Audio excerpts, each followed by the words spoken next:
Palavra da Verdade, com Hernandes Dias Lopes. Vamos tratar hoje sobre o Salmo 32. Abra sua Bíblia, por favor. E nós vamos ler esse texto e depois expor esta passagem. Salmo 32. Bem-aventurado aquele cuja iniquidade é perdoada, cujo pecado é coberto. Bem-aventurado o homem a quem o Senhor não atribui iniquidade, e em cujo espírito não há dolo. Enquanto calei os meus pecados, envelheceram os meus ossos, pelos meus constantes gemidos todo o dia, porque a tua mão pesava dia e noite sobre mim, e o meu vigor se tornou em sequidão de estio. Confessei-te o meu pecado, e a minha iniquidade não mais ocultei. Disse: confessarei ao Senhor as minhas transgressões, e tu perdoaste a iniquidade do meu pecado. Sendo assim, todo homem piedoso te fará súplicas em tempo de poder encontrar-te. Com efeito, quando transbordarem muitas águas, não o atingirão. Tu és o meu esconderijo, tu me preservas da tribulação e me cercas de alegres cantos de livramento. Instruir-te-ei e te ensinarei o caminho que deves seguir, e sob as minhas vistas te darão conselho. Não sejais como o cavalo ou a mula sem entendimento, os quais com freios e cabrestos são dominados, de outra sorte, não te obedecem. Muito sofrimento terá de curtir o ímpio, mas o que confia no Senhor, a misericórdia o assistirá. Alegrai-vos no Senhor, regozijai-vos, ó justos, exultai vós todos os que sois retos de coração. Amém. Eu quero tratar do seguinte tema na exposição desse salmo: a paz depois do perdão. A paz depois do perdão. Bom, é muito importante entender que esse salmo tem como pano de fundo, como background, o problema que Davi enfrentou num tempo de guerra, quando ele se levanta do leito, passeia pelo terraço e vê uma mulher tomando banho. Diz a Bíblia que a mulher era extremamente bonita, e o olhar seguido de desejo libidinoso faz Davi dar um passo rumo à queda, mandando mensageiros verificar, investigar que mulher era essa. E o retorno foi que esta mulher era Batseba, esposa de um dos seus guerreiros valentes, que estava na batalha, Urias, o heteu. Davi dá mais um passo e manda chamar essa mulher. A Bíblia não relata como ele conseguiu seduzir essa mulher e levá-la para a cama. Quanto tempo levou isso? Que argumentos ele usou? Como ela aqueceu aos seus galanteios? O certo é que Davi se deitou com essa mulher, coabitou com ela. Diz o texto que em seguida esta mulher, passado o tempo, manda um recado para Davi: estou grávida. E agora ele está com uma grande batata quente na mão, porque o marido dessa mulher não tem casa, está na guerra.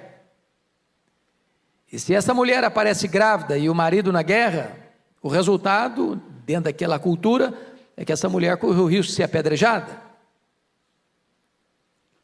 E então Davi dá mais um passo no seu expediente e manda chamar Urias da guerra.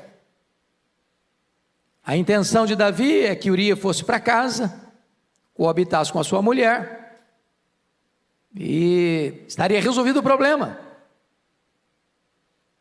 Só que Urias era um homem tão íntegro que ele não achou que seria honesto da parte dele, tendo seus pares na batalha, fora de casa, ele fosse desfrutar da intimidade do seu lar, do relacionamento íntimo com a sua mulher. O plano de Davi começa a se frustrar. Então Davi dá mais um passo, dá um banquete, convida o cara, como se ele fosse uma pessoa muito ilustre, e Davi quisesse honrá-lo, e Davi consegue embebedá-lo, e Davi pensa, bêbado, ele vai para casa. E talvez ainda que não tenha relação com a mulher, ele não vai lembrar direito das coisas.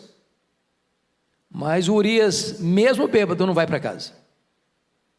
E agora o rei está numa situação adversa. Ele toma mais um passo, rumo à ruína. Ele escreve uma carta para o seu comandante Joabe, e disse: Joabe, bota Urias na frente da batalha, sem retaguarda, deixa-o exposto aos flecheiros, para que ele morra. Bota a carta no envelope, bota o seu selo, e põe a carta na mão do portador, e o portador da carta é o próprio homem que vai ser assassinado. Um ato de crueldade. E Urias não sabe, mas leva uma carta para o comandante, e o conteúdo da carta era a sua própria morte. E Joabe obedece o rei e põe Urias na frente da batalha sem qualquer proteção. E Urias é morto. E Joabe manda um recado: olha, aconteceu isso, aconteceu aquilo outro, tantas pessoas morreram, tantas tragédias aconteceram. Entretanto, nota de rodapé, Urias, o heteu, também morreu. Essa era a informação, essa era a senha. Em guerra morre, não é surpresa para ninguém morrer uma pessoa na guerra. Então Davi dá mais um passo. Ele se casa com a viúva. Ele era polígamo, ele tinha outras mulheres. Ter mais uma não era um escândalo nacional. Aparentemente ele estava protegendo uma viúva que precisava de amparo. E então, diz a Bíblia que a criança que está no ventre de Batseba, Deus põe a mão e o menino adoece. E Deus vai morrer. E o Davi chora, e o Davi jejua, e o menino morre. E o tempo passa. A Bíblia não diz precisamente quanto tempo, mas diz a Bíblia que o coração do rei estava perturbado. Parece que estava tudo bem, nenhum escândalo público, nada para a imprensa explorar, tudo bem guardado, mas o coração dele estava desesperado. O vigor dele se tornou em sequidão de estio. Os ossos dele ardiam. A mão de Deus pesava sobre ele, mas ele, dissimuladamente, diante de todo mundo, estava muito bem. Ninguém suspeitava de nada. Aí Deus manda à casa dele o profeta Natã. E o profeta Natã usa uma estratégia para fazer uma abordagem. E Davi cai na armadilha, armada pelo profeta, para reconhecer o seu pecado. Porque Natã chega para ele e diz: olha, tinha numa cidade um homem pobre e um homem rico. O homem rico tinha muitas reses, muitas ovelhas, muito gado, era um cara rico. O pobre tinha uma cabrita, que dava leite, que vivia dentro da casa, que era como um membro da família, pegava no colo.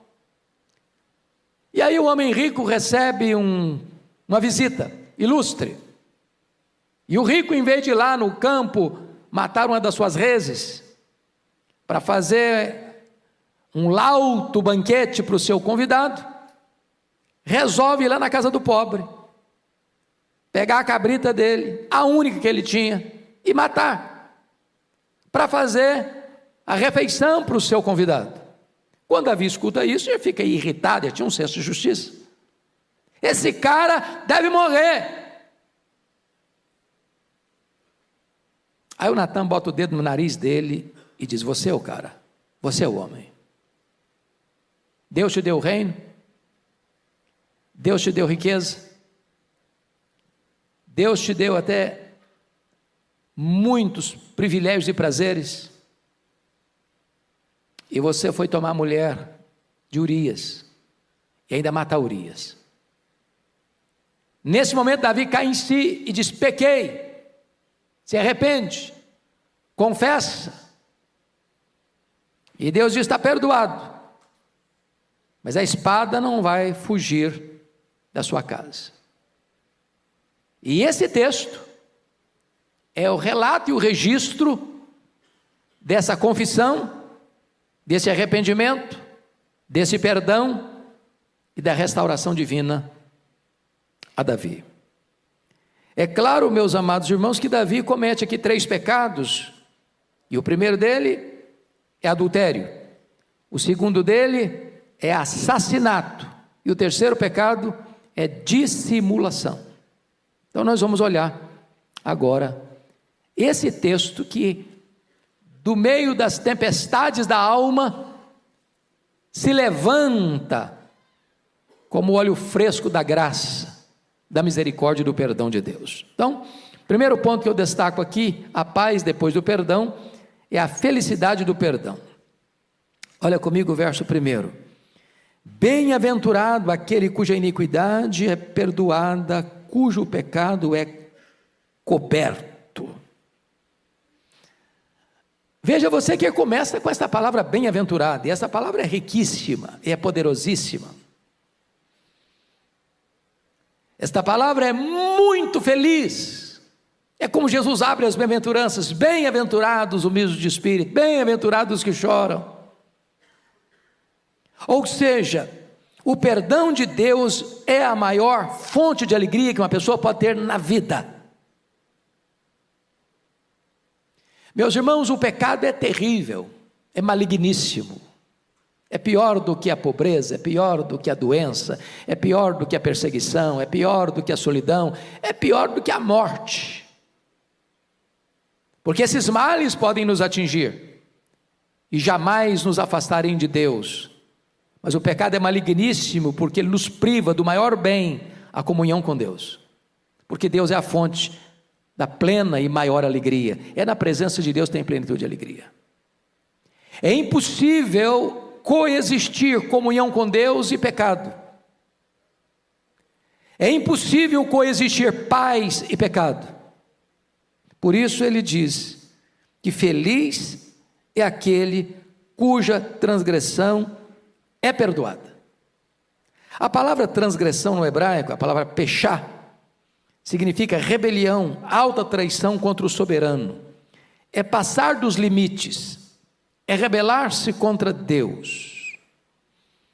E o que o texto quer nos informar é que bem-aventurado é aquele cuja iniquidade, toda essa sujeira é perdoada. Você e eu estamos aqui, e nós estamos aqui porque a nossa sujeira foi perdoada. Irmãos, a diferença entre nós e o mais depravado ser humano é apenas de graus e não de natureza. Está dentro de nós todo o potencial para toda a malignidade do pecado. É isso que os teólogos entenderam por depravação total. Não há nenhuma área da nossa vida que não tenha sido afetada pelo pecado. A nossa razão, a nossa emoção, a nossa vontade. Não há parte sã na nossa vida. Como Moody, certa feita, caminhava com um irmão da igreja para uma cruzada nos Estados Unidos, e a pessoa que o acompanhava olhou para um bêbado caído na sarjeta, todo sujo, de vômito, e a pessoa disse: olha aí, Moody, que situação horrível. E Moody disse: ali estaria eu, se não fosse a graça.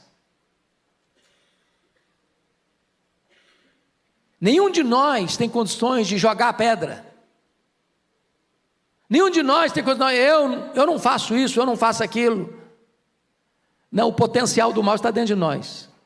E feliz é o homem cuja essa sujeira toda é perdoada.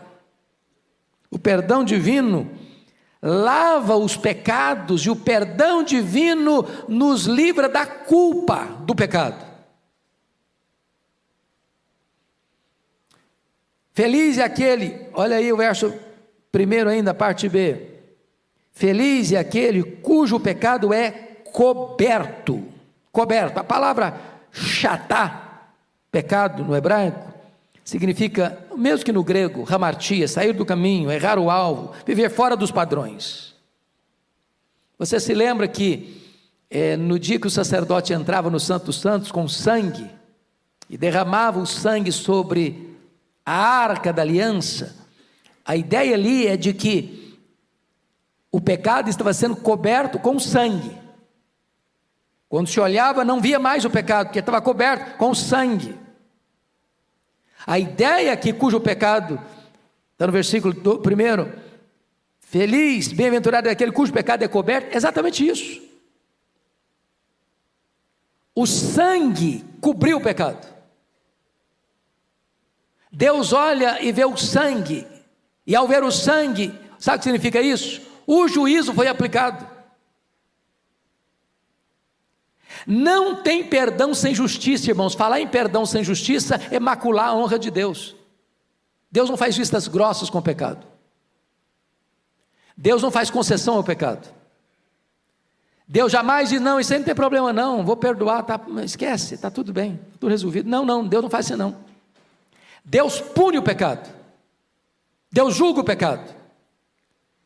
E toda a história do Antigo Testamento, com todas aquelas matanças de cordeiros e sangue que era colocado no altar, tinha uma única intenção: aquilo era apontar para a cruz, apontar para o Cordeiro de Deus, porque na cruz Deus fuzilou o seu próprio Filho, com a espada da lei, fazendo cumprir cabalmente a justiça dele, porque ele morre como nosso substituto, representante, fiador. Então Deus aplica o juízo no Filho, para que o sangue do Filho cubra o nosso pecado. Por isso a Bíblia diz: feliz é aquele cujo pecado é coberto. O juízo foi aplicado, a lei foi satisfeita, e então a base legal para o perdão. Mas em terceiro lugar, feliz é aquele a quem o Senhor não atribui iniquidade. Olha o verso 2: bem-aventurado o homem a quem o Senhor não atribui iniquidade. A palavra iniquidade, a palavra avon no hebraico, é depravação, distorção moral, perversão. Aqui está o coração da Bíblia, irmãos, aqui está a essência do Evangelho. Como assim aquele a quem Deus não atribui iniquidade? Alguém de nós aqui está desprovido de iniquidade? Como assim Deus não atribui iniquidade? Se eu sou iníquo? Como é que Deus faz isso? Como é que Deus resolve isso? Como é que Deus pode ser justo e ao mesmo tempo justificador do ímpio? Como é que Deus faz isso? Esse texto de Davi está trazendo à baila, à tona, a gloriosa doutrina da justificação pela fé. E você se lembra que na cruz houve 3 transações. A primeira delas, diz lá em 2 Coríntios, capítulo 5, verso 19, Deus estava em Cristo reconciliando consigo o mundo, não imputando aos homens as suas transgressões. O que é a doutrina da imputação? A palavra imputar significa pôr na conta de. Quando Deus foi nos salvar, a primeira coisa que Deus fez, Deus não botou na sua conta, na minha conta, na nossa conta, o nosso pecado, a nossa dívida. Porque se Deus botasse na nossa conta a nossa dívida, se Deus imputasse a nós as nossas transgressões, nós não sairíamos delas, porque a nossa dívida é impagável. Segunda transação da cruz, está lá em 2 Coríntios 5, 21. Aquele que não conheceu o pecado, Deus o fez pecado por nós. Significa o quê? Que Deus não imputou a mim o meu pecado, mas Deus imputou o meu pecado sobre o filho dele. Deus lançou sobre ele a iniquidade de todos nós. Ele foi feito pecado por nós. Ele foi ferido pelas nossas transgressões. Agradou ao Pai moê-lo naquela cruz. Deus aplica no Filho o golpe da lei e satisfaz a sua justiça, porque o Filho, como nosso substituto, representante, fiador, morreu pelos nossos pecados em nosso lugar. É só por isso que você pode ler o versículo 2, bem-aventurado o homem a quem o Senhor não atribui iniquidade. O camarada é iníquo, ele cometeu iniquidade, Deus não atribui a ele a iniquidade dele. Por quê? Por quê? Por que eu não tenho que morrer pelos meus pecados? Por que eu não tenho que ir para o inferno por causa dos meus pecados? Não é porque eu sou bom, porque eu sou santo, porque eu não cometo pecado? Não. É porque Deus pegou os meus pecados, as minhas transgressões, as minhas iniquidades e lançou todas elas sobre o seu Filho. E quando os meus pecados foram lançados sobre o Filho de Deus, a lei exigiu que ele morresse, porque o salário do pecado é a morte. Ele não morreu como um mártir, ele não morreu como uma vítima indefesa, ele morreu vicariamente, substitutivamente, ele morreu no nosso lugar, ele morreu pelos nossos pecados. Agora Deus não atribui mais iniquidade a mim, sabe por quê? Porque Deus é justo, e Deus sendo justo, ele não pune o mesmo pecado duas vezes. Ele puniu o meu pecado no Filho dele, para não punir o meu pecado em mim mesmo. É isso que Davi está ensinando aqui. Feliz o homem a quem Deus não atribui iniquidade. Terceira transação da cruz, está lá em 2 Coríntios 5, 21. Aquele que não conheceu o pecado, Deus o fez pecado por nós, para que nele nós fôssemos feitos justiça de Deus. Sabe o que Deus vai fazer agora? Deus vai imputar, ou seja, botar na nossa conta, toda a justiça do seu Filho. Notem vocês que justificação é um ato, não é um processo. Segundo, justificação não tem graus, não tem ninguém mais justificado do que outro. Prestem bem atenção no que eu vou lhes dizer. A justificação não faz você justo, justificação declara você justo, é um ato de declaração. Então, quando Deus puxa sua ficha lá no tribunal do céu, sabe o que está lá? Justificado. O que significa isso?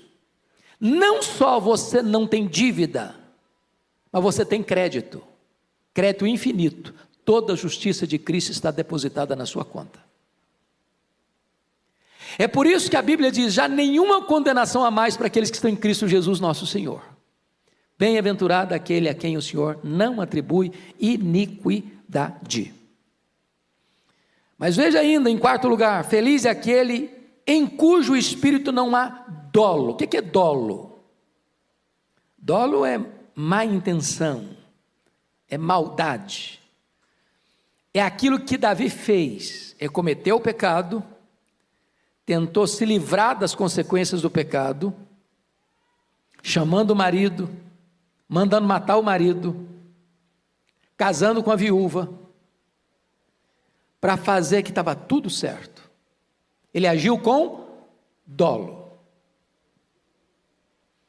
E você sabe que diante da lei nossa humana, você tem crimes que são crimes culposos e crimes dolosos. E quando a lei vai julgar, o peso é diferente. Você pode matar uma pessoa sem a intenção de matá-la. Por exemplo, você está dirigindo seu carro e você está a 80 por hora numa avenida ou numa estrada que é permitido andar por 80 por hora.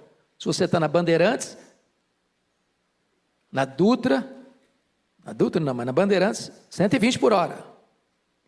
E aí, de repente, inesperadamente, uma pessoa entra na rua, entra na avenida, entra na estrada, não tem como frear. Bateu, morreu. A pessoa morreu. Você cometeu um crime. Mas foi o quê? Culposo ou doloso? Culposo. Você não tinha intenção de matar.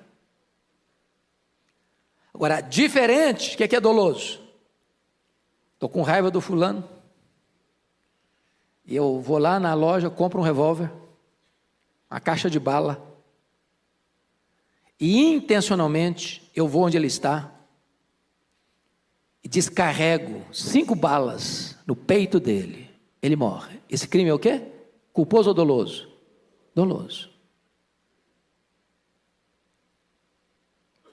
O homem perdoado, o homem transformado, ele não nutre malignidade no sentido de desejar o mal, de armar esquemas para prejudicar.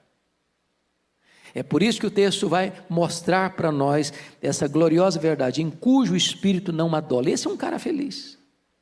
Ele não fica maquinando mal. Ele não fica lá deitado pensando, o que é que eu posso fazer para prejudicar o fulano? O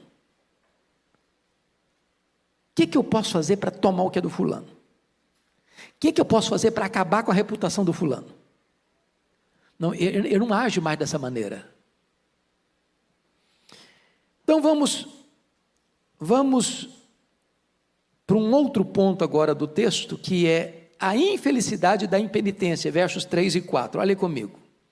Enquanto calei os meus pecados, envelheceram os meus ossos pelos meus constantes gemidos. Vejam você que seus ossos ficaram envelhecidos pelos gemidos. Quando calei os meus pecados, envelheceram os meus ossos pelos meus constantes gemidos. O que Davi está falando aqui? Ele está contando a experiência dele, que viveu. O pecado guardado no coração, ele tem um poder de autodestruição incomparável. O pecado adoece, o pecado enfraquece, o pecado debilita a saúde. Nada arruína mais um cidadão, do ponto de vista físico, emocional, do que o chicote da culpa, do que o tormento emocional. Ele não dorme direito, ele não come direito, ele não tem alegria, ele não tem paz, ele não tem sossego. Ele vive nas correntes grossas da escravidão. Ele vive no pelourinho, sendo chicoteado todo dia, de dia e de noite. E isso vai reverberando, né, na vida física. Eu li um relatório, eu não sei se os médicos que estão aqui podem me dizer se essa estatística ainda é real, e eu preguei em vários congressos de médicos e de enfermeiros, Brasil afora, e essa informação era falada assim com muita clareza, que cerca de 50% das pessoas que passam pelos hospitais, os problemas são chamados causas psicossomáticas. Ou seja, os problemas da vida, a culpa, o pecado, as mazelas da vida, vão misturando aí com suas emoções, isso vai sendo somatizado, isso vai debilitando a sua saúde, vai mexendo com você. E vou lhe dizer mais, não tem divã de psicanalista que resolve culpa. Não tem remédio da farmácia que você toma e alivia a culpa. Você alivia uma dor física, mas a culpa não. O chicote da consciência não. E aqui Davi está mostrando que o problema da culpa corrói. O pecado é como se fosse uma serpente que você vai aquecer no seu peito. Ela vai te pegar, ela vai te picar, ela vai deixar veneno em você. Mas nota em segundo lugar, que ele vai dizer aí no verso 4, outra coisa gravíssima. Porque a tua mão pesava de dia e de noite sobre mim. Ô, gente, a mão de Deus é uma bênção, né? É a maior dádiva que nós podemos ter, a mão de Deus. A mão de Deus sobre nós. A mão de Deus que protege, a mão de Deus que dirige, a mão de Deus que guia, a mão de Deus que abençoa, é a mão de Deus. E nós não pedimos, Senhor, estenda a tua mão sobre nós. É uma bênção a mão de Deus, mas a mão de Deus também pode ser o nosso maior problema. Se a mão de Deus pesar, você está frito. Tem homem que te livra, tem dinheiro que te livra, tem viagem que te livra, não tem mudança de endereço que te livra. Não tem apartamento de cobertura que te livra, não tem mansão que te livra, não tem muro que te livra, não tem nada que te livra se a mão de Deus pesar sobre a sua vida. E ele diz, a tua mão pesava sobre mim. Quando?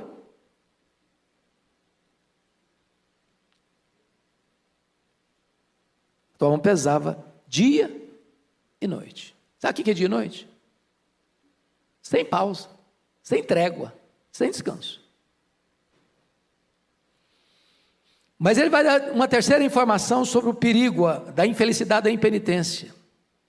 Olha aí, versículo 4, parte B. E o meu vigor se tornou em sequidão de estio.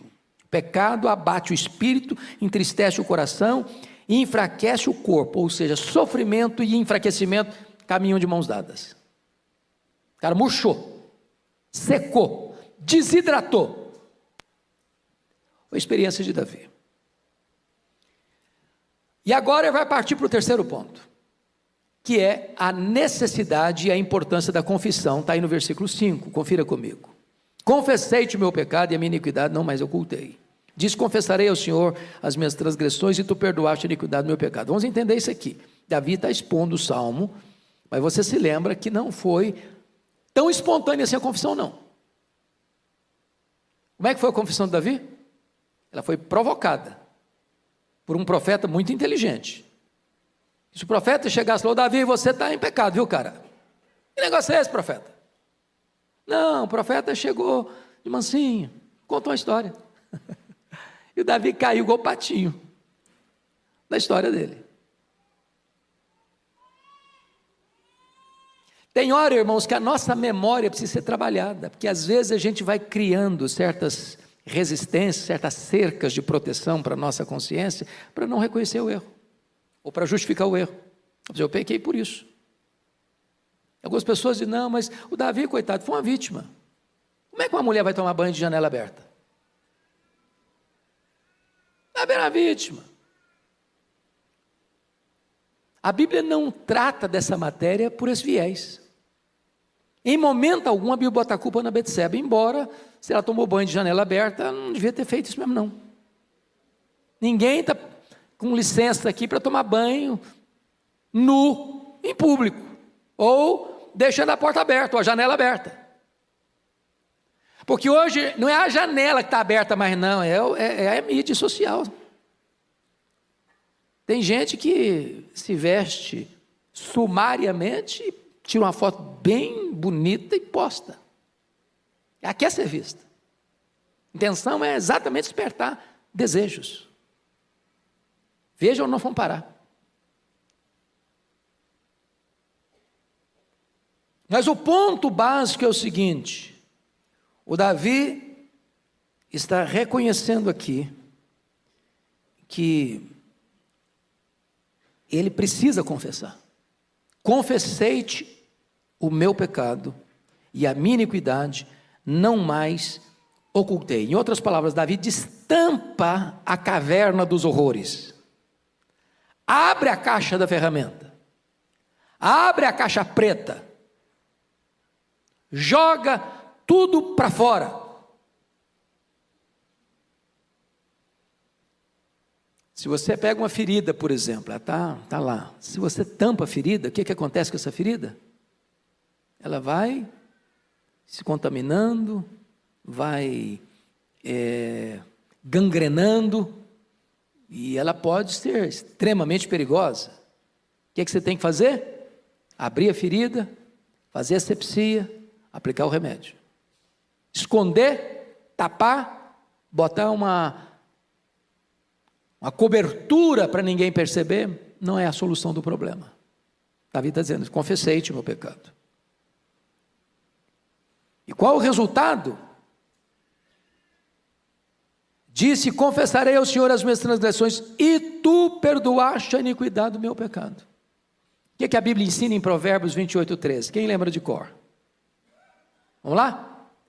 Aquele que encobre, me ajuda aí, as suas transgressões jamais prosperará, mas aquele que as confessa e deixa, alcançará misericórdia.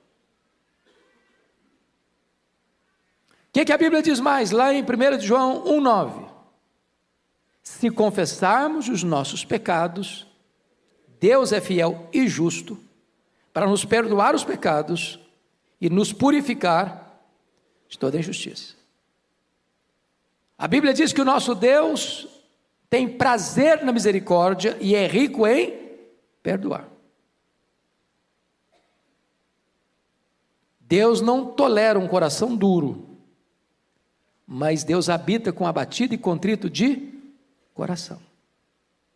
Não importa a gravidade do pecado, em havendo arrependimento e confissão, há perdão. Isso é maravilhoso, irmãos, porque embora o pecado seja maligníssimo, tem saída, tem saída. Agora vamos entender isso aqui. Arrependimento é uma palavra muito importante na Bíblia, muito importante.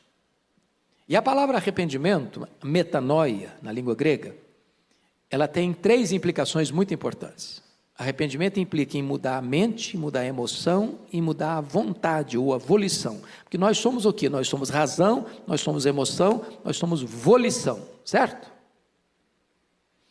O arrependimento tem que trabalhar essas 3 áreas, senão, se ele não completar o ciclo, não é arrependimento. Talvez a melhor forma de explicar isso é ilustrar a diferença entre Judas Iscariotes e Pedro. Judas traiu Jesus, Pedro negou Jesus. O Judas suicidou, o Pedro foi restaurado. Qual a diferença de atitude entre Judas e Pedro? No ciclo de Judas faltou um elemento. O elemento racional existiu, ele reconheceu o erro dele? Reconheceu. Ele ficou triste porque errou? Ficou triste. Então, de 3 elementos do arrependimento, ele tinha 2 etapas vencidas. Ele reconheceu o erro, foi lá para o sacerdote atrair sangue inocente. E ele ficou tão triste que ele devolveu o dinheiro. Não quero saber desse dinheiro, esse dinheiro não resolve nada para mim. O que faltou para ele completar o ciclo? Voltar-se. A vontade, a disposição, a decisão de voltar para Jesus. Por isso que a palavra arrependimento significa dar meia volta. Eu estou indo para cá, eu reconheço o erro e retorno.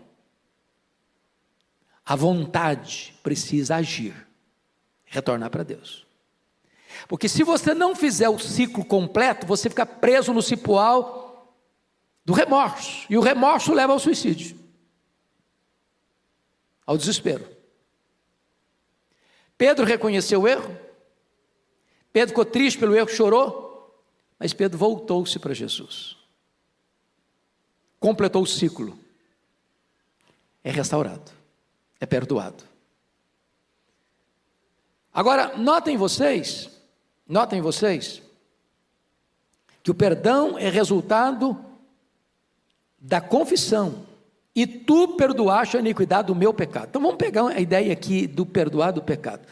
Você lembra lá do sacerdote, que quando ele ia fazer esse momento lá da expiação, um bode era sacrificado, e o sangue dele era derramado no altar. O outro bode, que era o bode emissário, o sacerdote impunha a mão sobre o bode, e de certa forma, como que confessava o pecado do povo, e soltava esse bode para o deserto, para ilustrar o fato de que quando você se arrepende e confessa, o seu pecado é removido de você, é afastado de você, é mandado embora de você, não tem mais iniquidade. É por isso que está escrito no versículo 5: e tu confessarei ao Senhor as minhas transgressões, e tu perdoaste a iniquidade do meu pecado, a sujeira do meu pecado, tu perdoaste. Por quê? Porque um outro alguém, um substituto seu, levou o seu pecado embora. E Jesus levou o seu pecado embora. Ele carregou o seu pecado sobre o seu corpo no madeiro. E lá na cruz, ele pegou escrito de dívida que era contra você, o seu pecado, rasgou esse escrito de dívida, encravou na cruz e deu um brado: está pago, está consumado. Você que crê em mim não deve mais nada, você está perdoado, está justificado. Isso é a essência do cristianismo, irmão, isso é a essência do evangelho. Se você não entender o que aconteceu na cruz, você vai viver uma vida cristã sofrida, machucada, ferida, porque você vai: meu Deus, eu errei, agora estou perdido e vivo triste, e não entende o que foi a cruz, se apropriando do perdão. Mas vamos ao terceiro ponto, aliás, ao quarto ponto, que é o impacto da obediência. Olha o versículo 6 e 7 aí comigo. Sendo assim, todo homem piedoso te fará súplicas, em tempo de poder encontrar-te. Com efeito, quando transbordarem as muitas águas, não atingirão. Tu és o meu esconderijo, tu me preservas da tribulação e me cercas de alegres cantos de livramento. Vamos destacar aqui 4 verdades. Primeira, um cristão arrependido é um exemplo para outros cristãos. Quando um crente, irmãos, tem um fracasso e cai, ou um crente comete um pecado, ao se arrepender, ao confessar, ao ser perdoado, ao ter sua vida mudada, aquele que caiu também vai olhar para você: puxa vida, o fulano caiu, o fulano cometeu um erro, o fulano foi perdoado, o fulano foi restaurado. Bom, eu também posso ser restaurado, eu também posso me arrepender, eu também posso confessar, e é o que eu vou fazer. É isso que ele está ensinando aqui. Sendo assim, todo homem piedoso te fará súplicas. O homem piedoso não é aquele homem que nunca erra, não. O homem piedoso é aquele que, porque todos pecam e todos erram, é aquele que reconhece o seu erro, é aquele que se arrepende do seu erro, é aquele que confessa o seu erro, é aquele que abandona o seu erro. Então a pessoa vai olhar e dizer: vale a pena confessar, vale a pena falar com Deus, vale a pena acertar a vida com Deus, vale a pena. E então todo homem piedoso te fará súplicas, em tempo de poder encontrar-te. Segunda coisa, um crente perdoado é poupado das tempestades da vida. Versículo 6, a parte B: com efeito, quando transbordarem as muitas águas, não atingirão. Ô gente, tem tribulação e tribulação. A tribulação da vida, o crente aguenta, de cabeça erguida. A tribulação que o crente não aguenta é a tribulação produzida especificamente por causa do pecado. Enquanto o cara não se vê livre disso, ele está na unha do inimigo, uma camisa de força, um pelourinho, sendo açoitado, atormentado, acuado, acusado, triste, ossos secos, vigor seco. É isso que ele está dizendo. É isso que ele está ensinando para nós. Vocês se lembram da história do Lutero? Lutero era um camarada que sempre teve dramas de consciência, né? Antes da conversão dele, o Lutero ia todo dia no confessionário, todo dia. E as confissões dele eram confissões assim, de 1 hora, 1h30, 2 horas. E o padre que recebia as confissões não aguentava mais aquela lorota toda. Dizem os biógrafos de Lutero que um dia o padre confessor disse para ele: ô Lutero, o dia que você cometeu um pecado de verdade, vem aqui, que eu não aguento mais essa lorota sua, não. Porque o camarada tinha dramas de consciência. Dramas de consciência. Depois que ele conheceu a gloriosa doutrina da justificação pela fé, o justo viverá pela fé. Ele vai a Roma e sobe as escadarias do templo de joelhos, tentando aliviar a consciência, desesperado. E um dia depois da sua conversão, ele teve um sonho, aliás, um pesadelo. E o diabo apareceu para ele. E Lutero tinha esses dramas, para você ter uma ideia, na dieta de Worms, quando ele é levado à dieta de Worms diante das autoridades políticas e eclesiásticas da época, com as obras dele em cima da mesa, e ele sabia que a situação ali era gravíssima, a vida dele estava em risco. Perguntaram a Lutero: você nega, você volta, desculpa do pleonasmo, volta atrás, você afirma que você não crê mais nas que você escreveu? A coisa era tão dramática que ele diz: dá para eu pensar um pouco essa noite? E naquela noite, dizem os seus biógrafos, que ele enfrentou uma batalha espiritual tão grande, que parecia que o diabo estava ali no quarto dele, a ponto de pegar o tinteiro e jogar na parede, tentando jogar no diabo. Louvado seja Deus, no dia seguinte, quando as obras foram postas de novo na mesa, e perguntar para ele: você nega? Você se retrata? Ele respondeu: a não ser que vocês me convençam pelas escrituras que eu estou errado, eu não posso me retratar. Porque não é legítimo o homem agir contra a sua própria consciência. Que Deus me ajude. E ali foi o grande corte radical da reforma que começou em 1517. A dieta de Worms aconteceu em 1521. Mas dizem os estudiosos que certa feita ele está dormindo e ele tem um pesadelo e o diabo aparece para ele com a lista de pecados terríveis. Você fez isso, você fez isso, você fez aquilo, você fez aquilo outro, aquilo outro, aquilo outro. E no pesadelo mesmo, no sonho, Lutero disse: é verdade, eu fiz tudo isso aí. Só tem um detalhe que não está aí. É que o sangue de Jesus, o Filho de Deus, me purifica de todo o pecado. Oh, amados, isso traz alívio e cura para a consciência. Tira o fardo pesado da culpa. Traz cura para os ossos. Traz vigor espiritual. É a graça do perdão de Deus. Mas em terceiro lugar, um crente piedoso, ou melhor, um crente perdoado, tem Deus como seu esconderijo. Olha o versículo 7. Tu és o meu esconderijo. Oh, louvado seja Deus. Porque note você, um crente em pecado, ou seja, um crente que comete o pecado, não se arrepende dele, a mão de Deus está sobre ele. O que é que ele tem de Deus? Medo. É igual o Adão e Eva lá no Éden, fogem de Deus, correm de Deus, têm medo de Deus.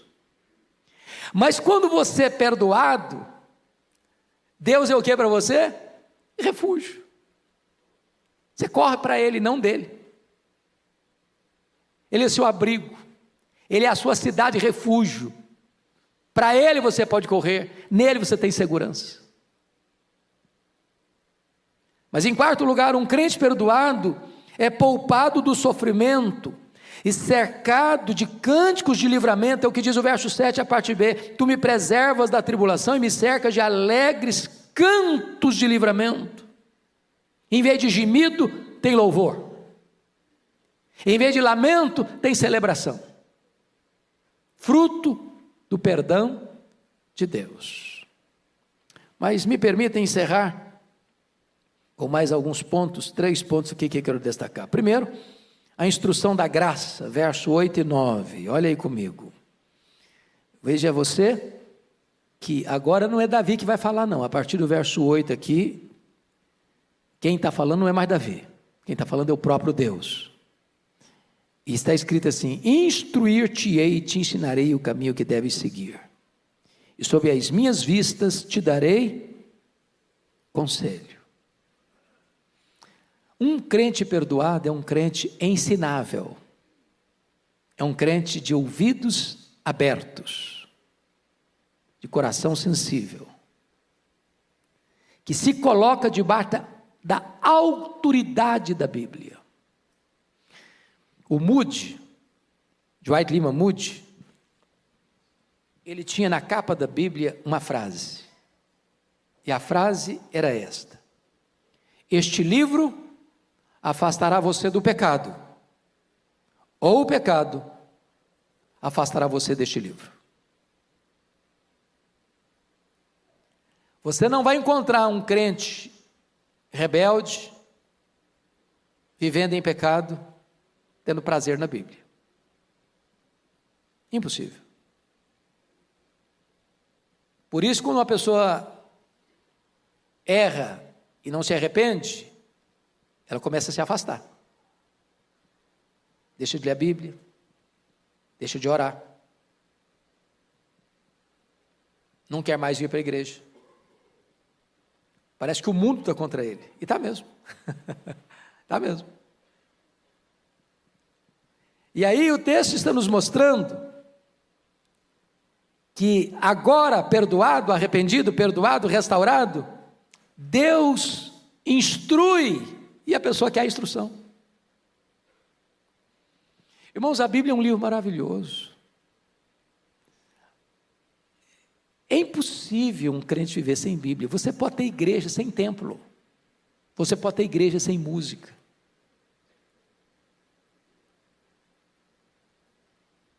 Mas você não pode ter igreja sem Bíblia. Onde não tem palavra de Deus, não tem direção. Eu quero fortemente encorajar você a ser um estudioso da Bíblia. E quando eu digo isso, eu não estou dizendo que você só vai pegar a sua Bíblia no domingo para ir para a igreja. E às vezes algumas pessoas nem têm mais Bíblia, sabia? Eu gosto das mídias sociais, eu gosto mesmo, uso todas.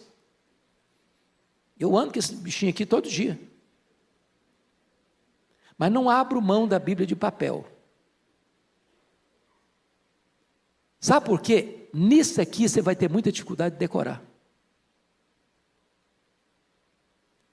Nisso aqui você vai ter muita dificuldade de fazer uma anotação ao lado do versículo que falou com você. Estava na minha devocional, li esse versículo, coisas novas vieram à tona, e eu vou lá e escrevo um pontozinho ali que me remete àquilo que Deus falou comigo. Já me pediram N vezes para eu mudar de versão. Minha Bíblia e a igreja aqui adota a versão ARA, né? Revista atualizada.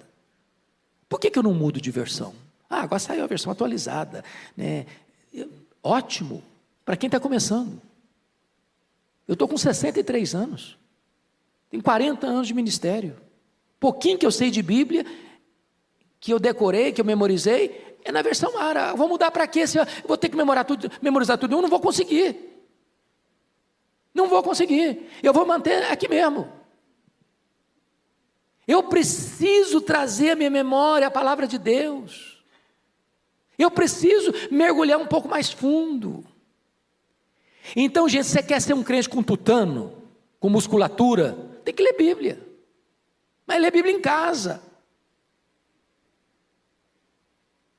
Nós estamos vivendo na melhor época do mundo. Hoje a gente tem Bíblia de estudo, hoje de todo jeito. Tem Bíblia para criança, para adolescente, para jovem, para adulto, para velho, para casado, para descasado, para empresário, para empregado. Não sei das quantas. Tem Bíblia de todo jeito. E o povo é analfabeto da Bíblia.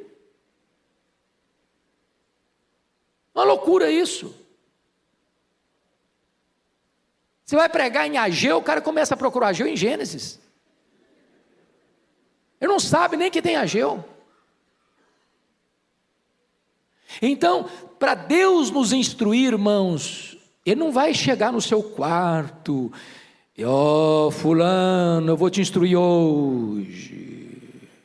Abra os seus ouvidos, que te falarei. Não. Você vai pegar a sua Bíblia e vai ler a Bíblia e Deus está falando com você. Com você. Tem crente que não escuta a voz de Deus, não lê Bíblia.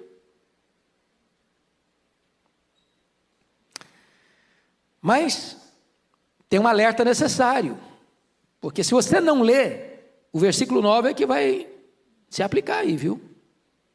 Vamos ler o 9 em voz alta aí? Porque aí o problema é nosso agora, hein?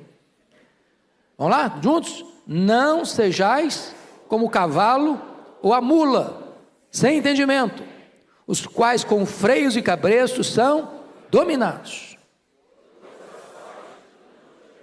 É isso aí. É desse jeito aí. que o texto está dizendo? Se você não lê Bíblia, se você não for instruído, você embrutece. E aí o que acontece? O cavalo é chucro. E a mula é teimosa. Cabeça dura. Só vai obedecer com freio. Não adianta você chegar na orelha do cavalo e falar, paciência, vamos melhorar, cara, você está andando devagar demais. Você vai fazer um discurso de 1 hora para o cavalo, no pé do ouvido dele, ele não vai te obedecer. Você põe freio na boca dele, ele não vai te obedecer.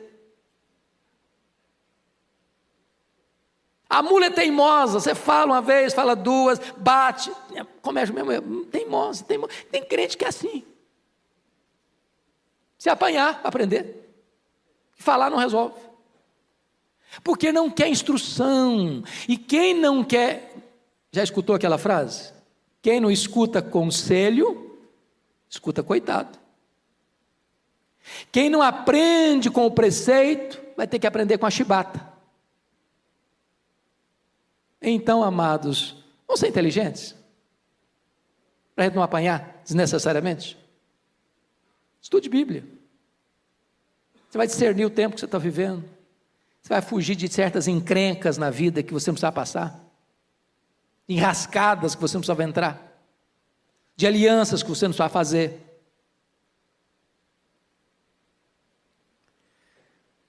Penúltimo lugar, contraste profundo no versículo 10. Muito sofrimento terá de curtir o ímpio, mas o que confia no Senhor, a misericórdia o assistirá. Então tem dois caminhos, o caminho do ímpio e o caminho do piedoso. O caminho do piedoso é um caminho de bênção, de misericórdia, assistindo. O caminho do ímpio é um caminho que vai ter que curtir muito sofrimento. Muito sofrimento, pouco não é muito. Então esse negócio de achar que a vida está do lado de fora, a vida está pulsando lá fora, do outro lado do muro, que lá sim a pessoa vive, lá sim a pessoa é feliz, lá sim a pessoa celebra, lá ela está curtindo a vida, balela. Lugar de curtir a vida é do lado de cá do muro, é na casa do Pai, é na casa do Pai que tem pão com fartura, é na casa do Pai que você é amado, é na casa do Pai que você é abraçado, é na casa do Pai que você é beijado, é na casa do Pai que tem festa para você. Lá fora tem miséria, tem traição, tem opróbrio, tem vergonha, tem chiqueiro, tem lama. Mas finalmente, último lugar, há uma ordem expressa de Deus para você e para mim no versículo 11. Fique em pé e vamos ler o versículo 11 para encerrar. Vamos ler juntos? Alegrai-vos no Senhor e regozijai-vos, ó justos, exultai, vós todos que sois retos de coração. O povo de Deus tem que ser um povo alegre, vibrante, entusiasmado, porque é o povo perdoado por Deus. Portanto, a paz depois do perdão. Deus amado, nossa gratidão por esta manhã, nossa gratidão por esta igreja, nossa gratidão por estas portas abertas para acolher a todos nós, nossa gratidão pela Tua palavra, nossa gratidão pela Tua instrução, nossa gratidão pelo Teu povo que aqui está hoje, perdoado, lavado no sangue do Cordeiro, Te adorando e celebrando o Teu nome. Que a nossa vida seja para o louvor da Tua glória, em nome de Jesus. Amém.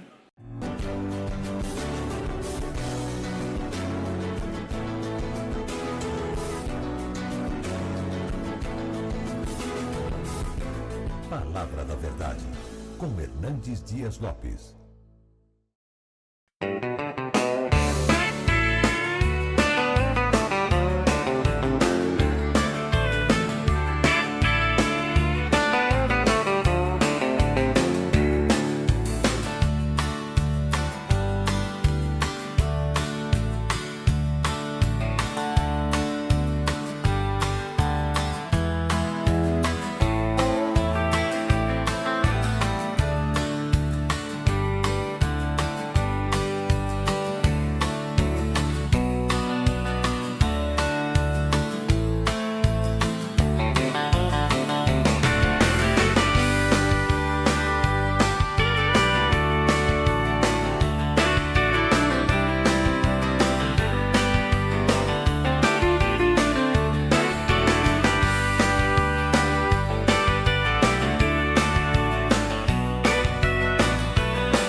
Yeah.